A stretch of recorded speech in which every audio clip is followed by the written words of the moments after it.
Hello everybody. In this lecture we are going to cover another fundamental lemma about metric spaces, more precisely about compact metric spaces, and this lemma is called the Lebesgue covering lemma, and it says the following. Let M be a compact metric space.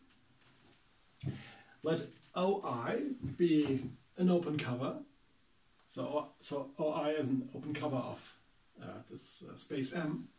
Then there is, and this is what we need to prove, there is an epsilon greater than 0. This will be the so-called Lebesgue number, such that for all x there is a y such that the ball of radius epsilon around x is in OI.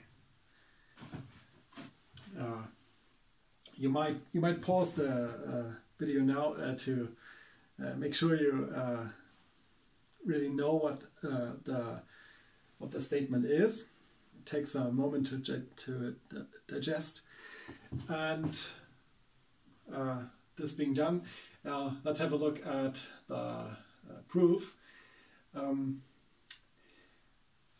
Well, first of all, we need to define some distance functions. Namely, we're going to define a distance d(OIC) for every point x. So this is the distance from a point x to the complement of a set OI. And this is defined, well,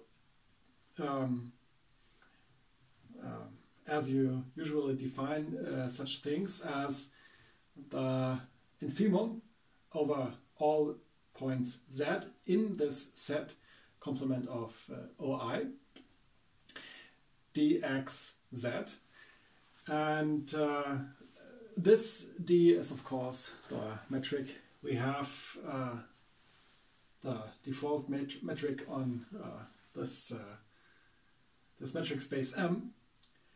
And you can play around with triangle inequality to show that this is continuous. So this distance function we have now defined is continuous. That's easy to see.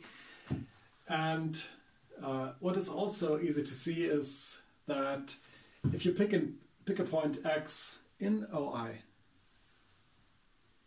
then this distance function takes a positive value because OI is open, and this means that for every x there is a small ball around x which is still contained in OI, and then this distance to the complement of OI puts out a positive value. And now what we do is we use the fact that M is compact.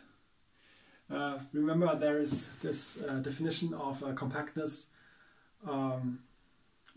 which is really the definition of compactness.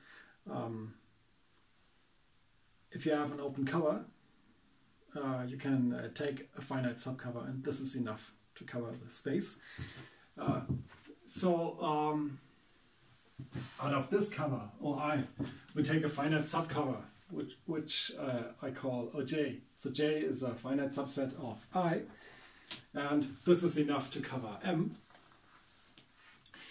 And now we define a new function, s of x, as the supremum over these J in a new index set J of these distance functions, which are the distances of x to the complement of open set OJ. And we see that this function s of x has positive values for all x. This is because the OJ are a cover, so every x is in some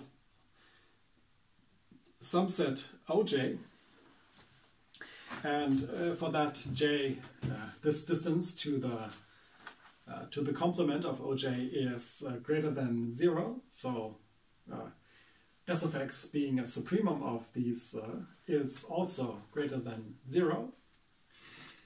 And now note that we have constructed this function s as a supremum of finitely many continuous functions, and this means that s of x is also continuous. And this in turn means that if we look at the infimum over all x and m of s of x, then this is a value that is taken by the function s, because we have a compact space, and s is a continuous function on this compact space. So this infimum is really a minimum. So there is a value, there is a point where this function s takes the infimum as a value. Thus, the infimum is a minimum. And now remember that we have stated here in this line that this function s of x is greater than 0 for all x. So this means that this minimum is greater than 0 for all x, and we're going to call this minimum epsilon. And now if you look at it, this epsilon does exactly what we wanted, and this proves our lemma. So thank you for watching. See you next time.